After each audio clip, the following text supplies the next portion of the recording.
This wasn't part of the RFP that went out. This is just a developer showed up within the last few weeks or a month and has proposed something? What I can tell you on that is that there was interest by this developer prior to when we sent out bids for RFQ. The economy hit the tank, and this is where we stand right now. He did have a plan in mind. He wanted to bring it to us, but at the time it wasn't fiscally responsible for him to do that. Gotcha.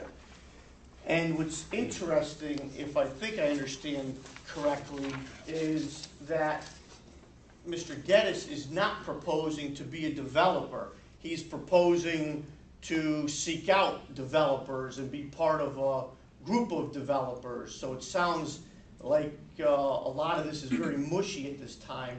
I'm, interested to learn more about that and this board's, for this public portion, I'd ask this board to flush that out pretty thoroughly. What exactly are we talking about? Obviously, Mr. Geddes is a reputable developer when he takes on a project to develop.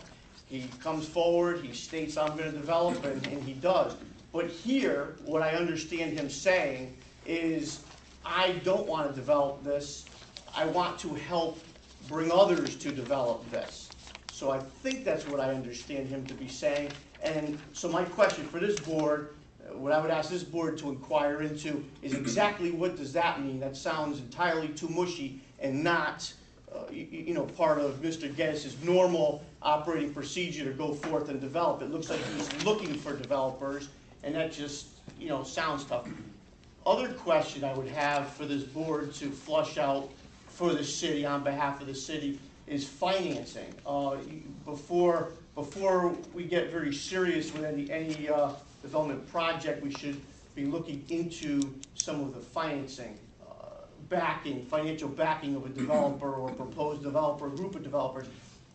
So a question I would have, as I sit here and look at pictures and pretty pictures, have we done any of that inquiry? Have we flushed out any of the financial backing of this possible proposal?